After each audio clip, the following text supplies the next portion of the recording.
ओम शांति। ये अव्यक्त महावाक्य हैं।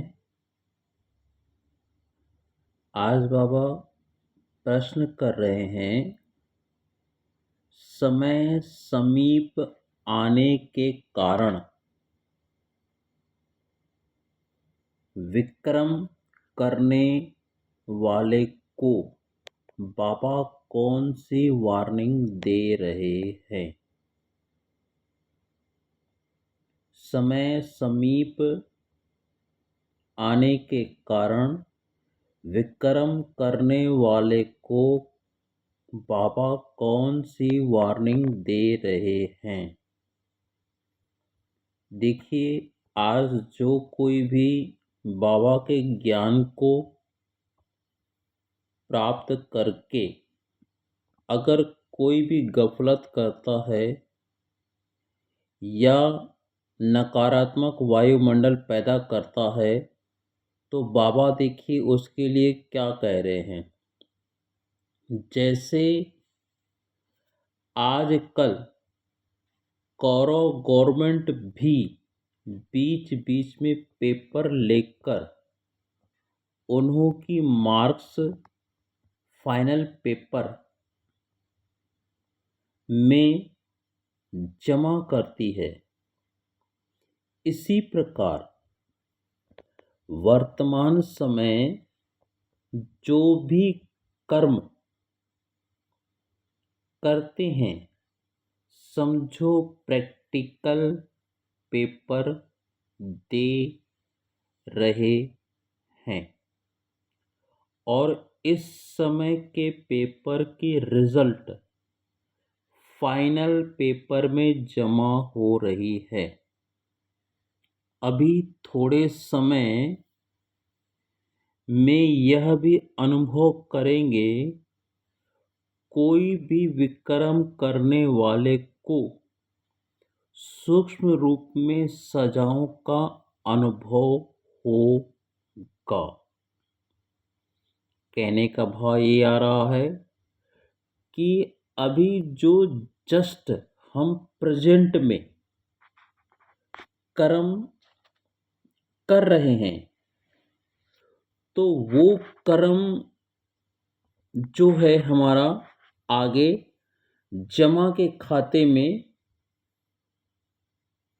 इंक्लूड होता जाएगा। जमा के खाते में इंक्लूड होता जाएगा। माना जैसे कोई भी हमने कोई अच्छा कर्म किया या बुरा कर्म किया, तो उसका जो परिणाम के रूप में फल है ना, वह हमें थोड़ा थोड़ा जमा हो करके लास्ट में वो रिजल्ट में प्राप्त हो जाएगा। और फिर कह रहे हैं बाबा, अभी थोड़े समय में यह भी अनुभव करेंगे, कोई भी अगर किसी ने विक्रम किया तो सूक्ष्म में सजाओं का उसे अनुभव भी होगा। जैसे प्रीत बुद्धि चलते फिरते बाप के चरित्र और बाप के कर्तव्य की स्मृति में रहने से बाप के मिलने का प्रैक्टिकल अनुभव करते हैं। वैसे विपरीत बुद्धि वाले विमुख होने से सूक्ष्म सजाओं का अनुभव करेंगे। इसलिए फिर भी बाप दादा पहले से ही सुना रहे हैं कि उन सजाओं का अनुभव बहुत कड़ा है। उनकी सीरत से हर एक अनुभव कर सकेंगे कि इस समय यह आत्मा सजा भोग रही है। कितना भी अपने को छिपाने की कोशिश करेंगे, लेकिन छिपा नहीं सकेंगे।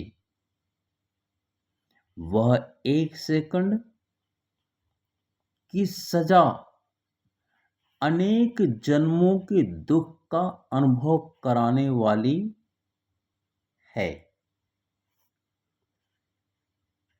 कहने का तात्पर्य ये आ रहा है कि बाबा हमें समझा रहे हैं कि जिस प्रकार से प्रीत बुद्धि वाले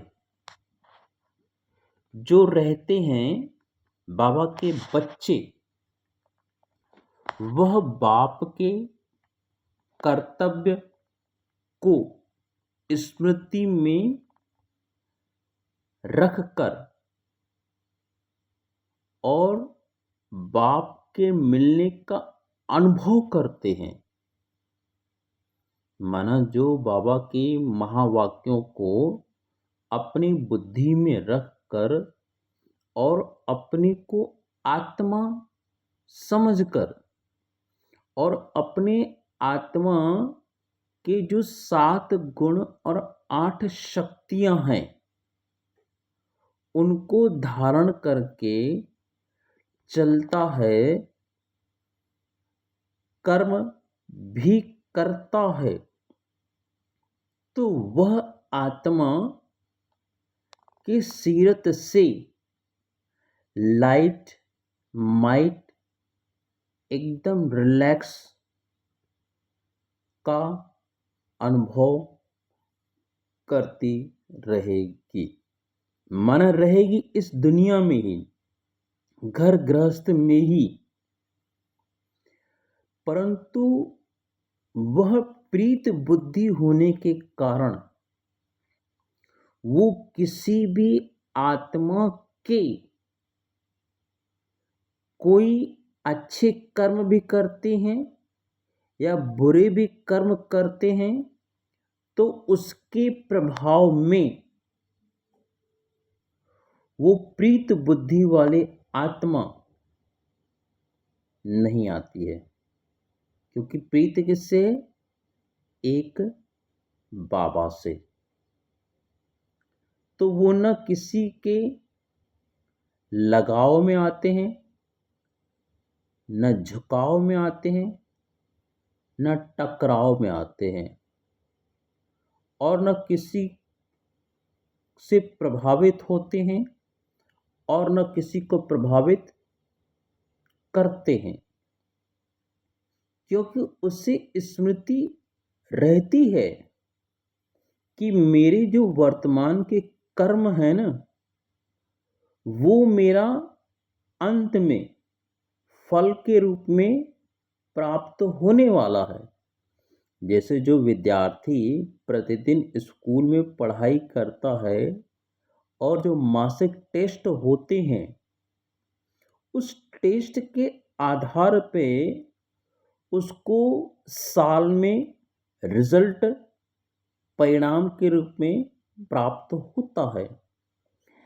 ऐसे ही हमारे जो छोटे छोटे कर्म होते हैं ना, बाबा की याद में हमें वो बहुत पावर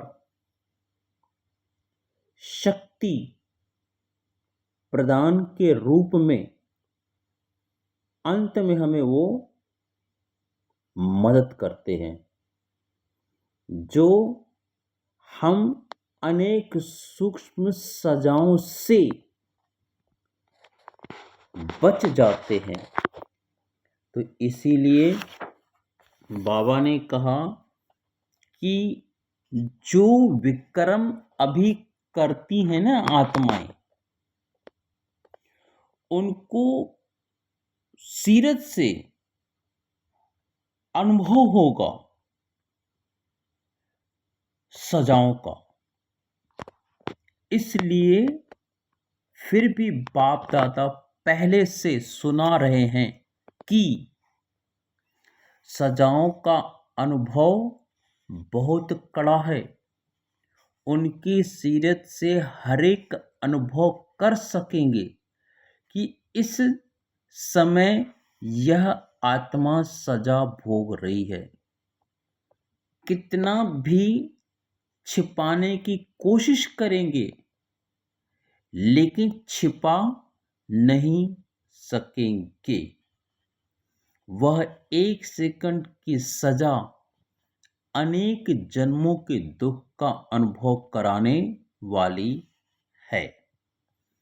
कहने का भाव ये आ रहा है कि जो विपरीत बुद्धि रहते हैं, माना बाबा को समझ करके, बाबा के ज्ञान को जान करके भी अगर वह आत्मा कोई भी विक्रम करती है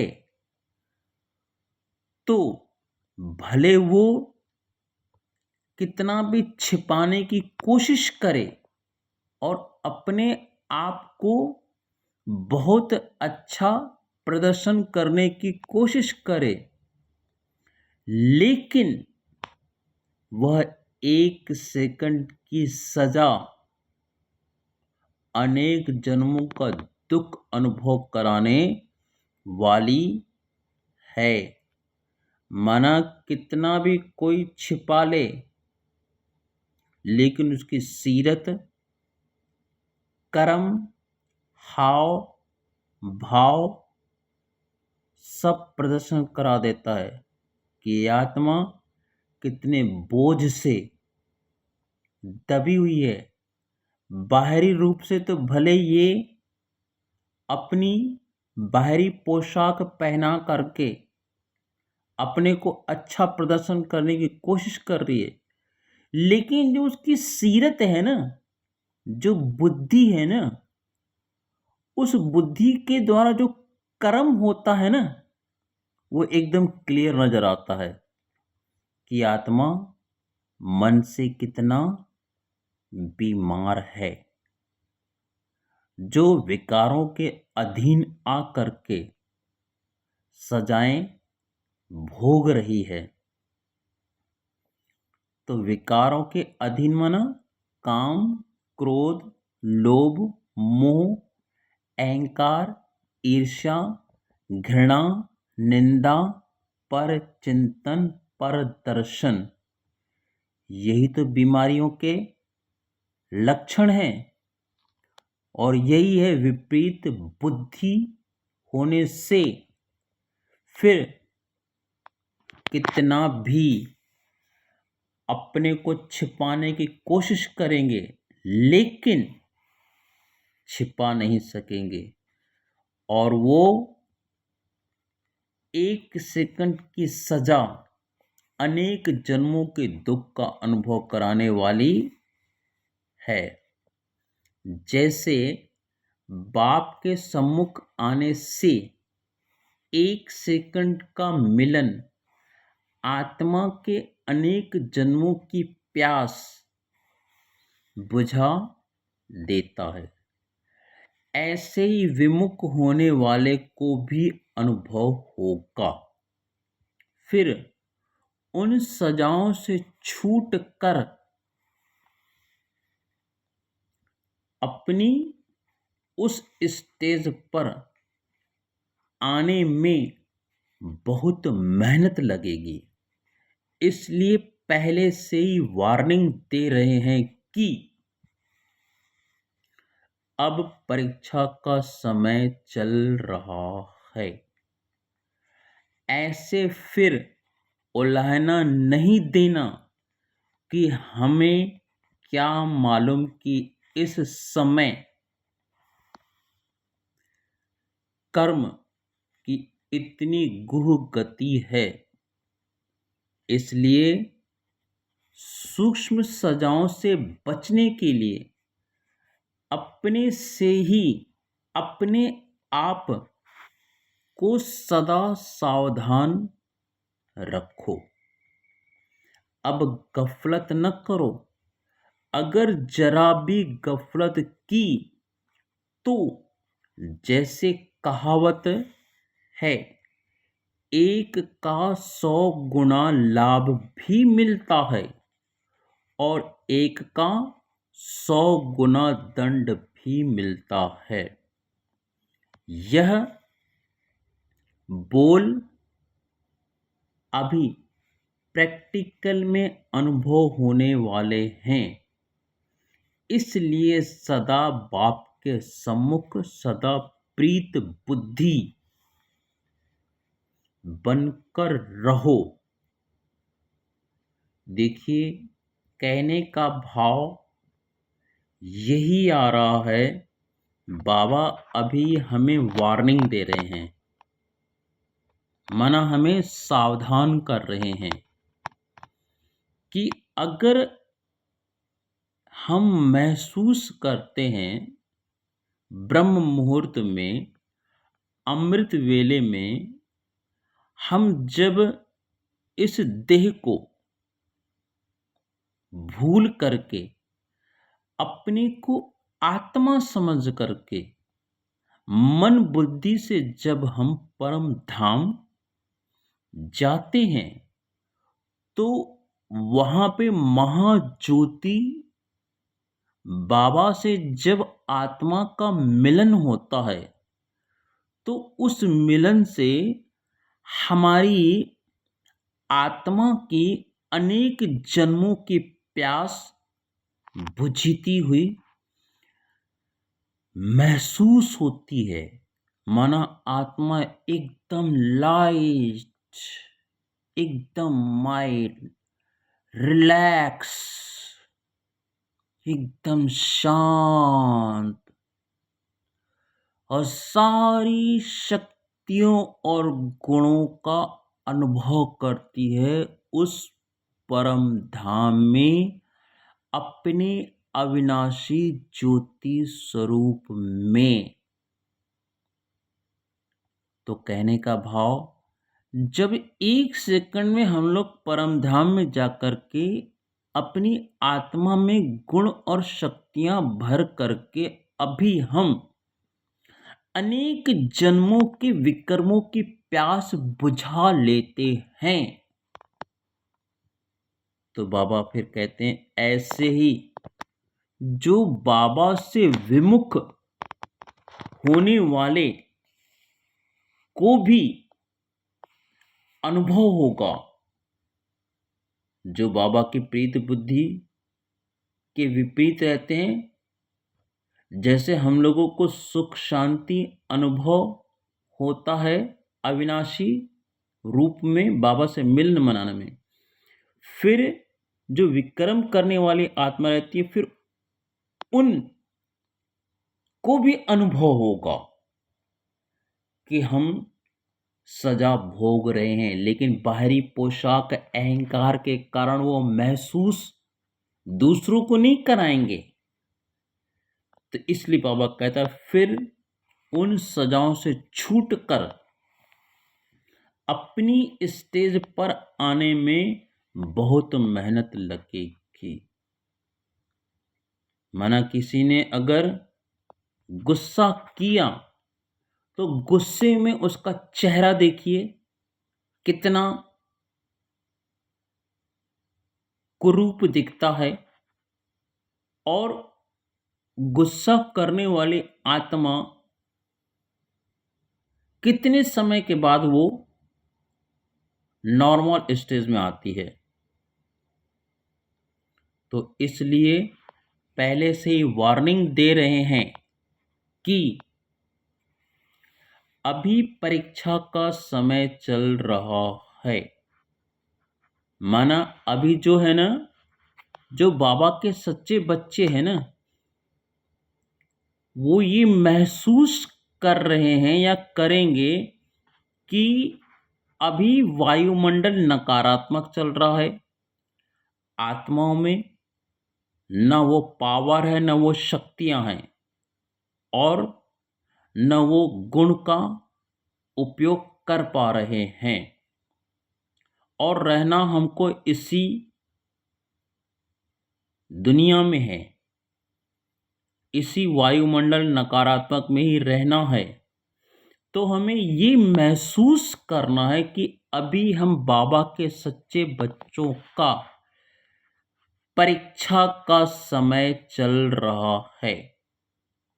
उसमें हमें जो भी त्याग करना पड़े, तपस्या करना पड़े, सहना पड़े, वो सब सहन करना ही हमारा कहना बन जाएगा, जो हमारी शक्तियां जागृत हो जाएंगी आत्मा की, और हमारी आत्मा के गुण भी जागृत हो जाएंगे।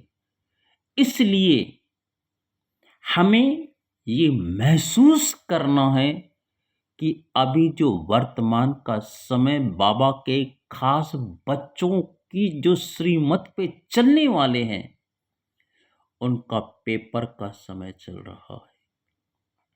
फिर उलाहना नहीं देना कि हमें क्या मालूम कि इस कर्म को इतनी गति है। मना फिर बाबा कहते हैं, अगर ये परीक्षा का समय आपने महसूस नहीं किया और गफलत किया या श्रीमत के विरुद्ध कोई कार्य किया, तो फिर जो सजा मिलेगी ना, तो बाबा कहता है कि मुझे उलाना मत देना कि मुझे क्या मालूम कि छोटी सी भूल हमें उतरती कला में ले जाएगी और उस कर्मों की गति को फिर सहना ही पड़ेगा। इसलिए सूक्ष्म सजाओं से बचने के लिए अपने से ही अपने आप को सदा सावधान रखो। इसलिए बाबा कह रहे हैं कि अभी जो हमारा समय चल रहा बाबा के बच्चों का, तो ये महसूस करो कि इन सजाओं से हमें बचना है, इस वायुमंडल से हमें बचना है, इस नकारात्मक दुनिया में नकारात्मक वाइब्रेशन फैलाने वाली आत्माओं से हमें अपनी खुद को संभाल करनी है और सावधान रहना है कि अगर कोई गुस्सा करता है या नफरत करता है, तो हमारी आत्मा का गुण गुस्सा नहीं, प्रेम है, शांति है, और नफरत नहीं है हमारी आत्मा का गुण। हमारी आत्मा का गुण प्रेम है। तो हमें अपने स्वरूप में सावधान होकर के टिक जाना है, क्योंकि आगे बाबा समझा रहे हैं, एक का 100 गुना लाभ भी मिलता है और एक का 100 गुना दंड भी मिलता है। अगर कोई अच्छा कर्म इस संगम युग पे हमने बाबा की श्रीमत पे किया, तो जो उसका लाभ है ना, हमें पूरे कल्प के लिए जमा हो जाता है। सोचिए, इस एक अंतिम जन्म में बाबा की श्रीमत पे चल करके हम पूरी राजाई अभी प्राप्त करते हैं। सतयुग के 8 जन्म और त्रेता के 12 जन्म, और ये अंतिम 21वां जन्म, जिसमें हमको एक का 100 गुना लाभ मिलने का अवसर प्राप्त हुआ है। इसलिए ये अव्यक्त ज्ञान खजाना हमें समझा रहा है कि बच्चे अब कोई गफलत नहीं करना है, क्योंकि एक का 100 गुना लाभ भी मिल सकता है, तो एक का 100 गुना दंड भी मिलता है। बाबा कहता है ना कि अभी मैं तुम्हारा पिता भी हूं, सतगुरु भी हूं और टीचर भी हूं। अभी मैं तुमको समझा रहा हूं। अगर तुमने गफलत की तो फिर उसी प्रकार से मैं कुछ नहीं कर पाऊंगा, जिस प्रकार से दुनिया में अगर कोई पुत्र पिता जो जज रहता है, कोई गलत काम करता है तो जज के रूप में उसको ये नहीं देखता कि ये मेरा बेटा है, गलत काम की सजा वो पिता लौकिक जज के रूप में उसको सजा सुना देता है। ऐसे ही बाबा कहता है कि मैं भी अभी तुम्हारी पालना तीनों रूप से कर रहा हूं, पिता के रूप में, टीचर के रूप में और सतगुरु के रूप में। अगर इसके बाद भी तुमने कोई विक्रम किया तो फिर भी मैं धर्मराज बन करके उस विक्रम का एक का 100 गुना दंड तुम्हें खुद ही भोगना पड़ेगा, क्योंकि ये अंतिम समय हमारा संगम युग का समय है, मौजों का समय है। तो इस विपरीत परिस्थिति में यही महसूस करके चलना है हमें कि अभी हमारी त्याग तपस्या का समय चल रहा है, आराम का समय नहीं चल रहा है। जो हमारा जमा का खाता अंत तक बढ़ता रहेगा, इसलिए कहते हैं अंतमति सो गति।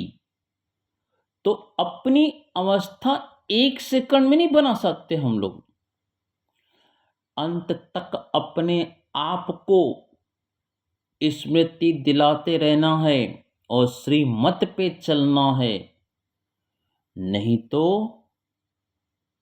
हम सजा के भागीदारी बनेंगे। आगे बाबा कहते हैं यह बोल अभी प्रैक्टिकल में अनुभव होने वाले हैं, इसलिए सदा बाप के सम्मुख सदा प्रीत बुद्धि बनकर रहो। अभी जो कोई भी विक्रम करते हैं, गलत काम करते हैं, उनको सजाओं का भागीदारी बनना ही पड़ता है।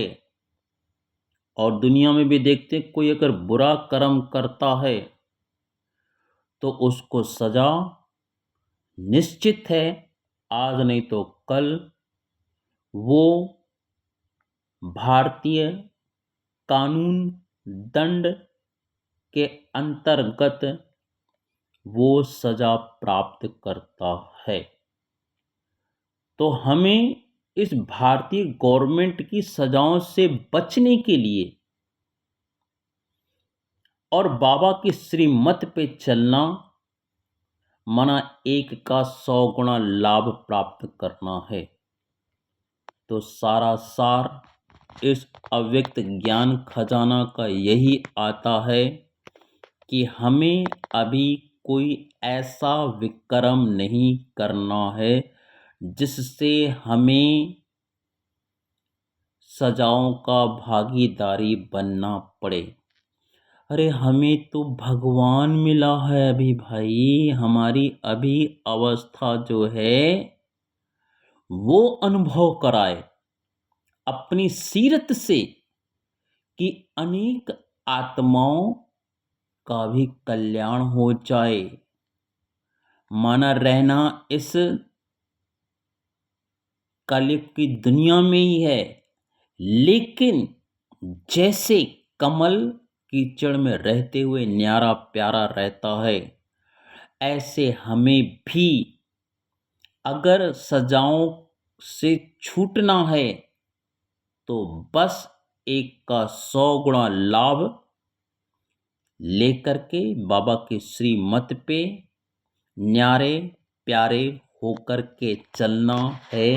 यही है बाबा की सावधानी और वार्निंग कि हमें अब ऐसा कोई विक्रम नहीं करना है। समय समीप आने के कारण विक्रम करने वाले को बाबा कौन सी वार्निंग दे रहे हैं। अब समय समीप दिख रहा है। आज दुनिया की हालात हम देख रहे हैं, कैसी जर्जरीभूत हो गई है। आत्माओं में न शक्ति है न गुण है, और कैसे हमें आए दिन समाचार मिल रहे हैं। तो न किसी से प्रभावित होना है, न किसी को प्रभावित करना है। हमें अपने ओरिजिनल स्वभाव संस्कार जो आत्मा के 7 गुण और 8 शक्तियां हैं, उसमें रह करके हमारा एग्जाम का समय एक एक सेकंड चल रहा है, ऐसा महसूस करके हमें अपना दर्पण पोता मेल साफ स्वच्छ रखना है। इसलिए जब एक का 100 गुणा लाभ मिल सकता है तो दंड भी मिलेगा। इसलिए सजाओं से बचने के लिए हमें अटेंशन खुद पे रखना है और टेंशन से मुक्त रहना है। ये जो महावाक्य हैं वो बाबा ने 2 फरवरी 1972 में अव्यक्त ज्ञान खजाना भाग 1 से सुनाए हैं। तो सभी भाई बहनों को यही संदेश मिल रहा है कि अपनी पूंजी को बढ़ाते रहना है। ज्ञान का हम जितना मनन चिंतन करेंगे उतना हमारा मंथन बढ़ते बढ़ते अवस्था बहुत अच्छी हो जाएगी, अंतमति सोगति प्राप्त होगी।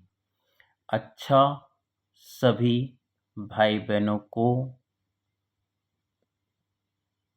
ओम शांति, ओम शांति, ओम शांति। शुक्रिया मेरे बाबा, शुक्रिया, तेरा लाख लाख शुक्रिया मेरे बाबा, शुक्रिया। इस तरह से आप सभी को प्रतिदिन अव्यक्त ज्ञान खजाना के महावाक्य प्राप्त होते रहेंगे। तो अटेंशन देकर के हमें अब एक एक सेकंड को गंवाना नहीं है। 24 जून मम्मा डे भी हुआ, तो अव्यक्त मौन मास का हमें ध्यान रखते हुए हमें मन से मौन रह करके शांत चित्त शीतल होकर के इस दुनिया में कमल के फूल समान चलना है। शुक्रिया। ओम शांति। पुनः सभी भाई बहनों को